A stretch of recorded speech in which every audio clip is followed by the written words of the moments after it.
is a very interesting process. I have to confess that when I started the process at the company, I joined the company and the CEO told me, first thing you need to do is figure out where we're going to build this airplane.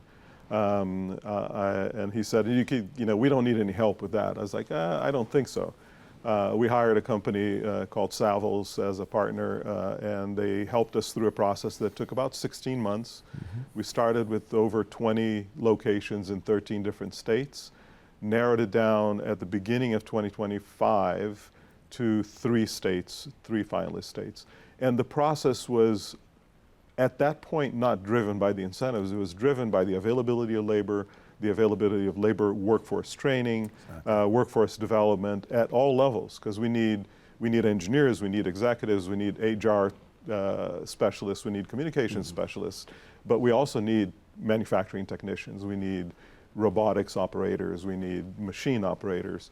So it's a whole ecosystem of workforce training that North Carolina has shown us a great desire to build with us, custom built for JetZero. So that was a great attraction for us. Well, and North Carolina announced the deal, Josh Stein announced the deal in June-ish. Yes.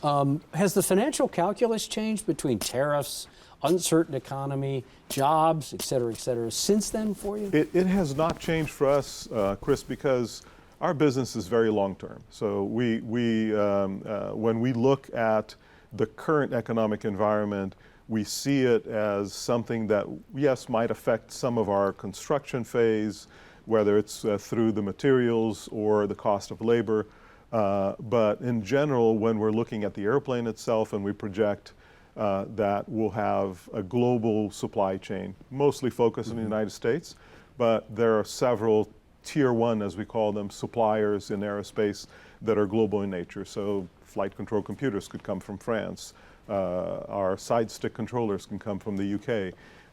But most of what we're looking at, engines, for example, U.S. providers. Who makes the engine? Pratt & Whitney is our partner, engines for now. And sorry, one quick follow-up is I think about what's the wild card between now, in your mind, what is the wild card, the thing that, we're watching this between now and wheels up on the first plane off the line? There are several things that are challenging for us. I think obviously the capital stack, as we call it, to get to that point is one of the challenges. So wild card is what happens to the capital markets. Mm-hmm. What we're seeing right now is very positive. We're seeing a trend where the current administration is incentivizing foreign countries to invest in industrialization in America. They're incentivizing the likes of JP Morgan, for example, to form funds to bring back reindustrialization.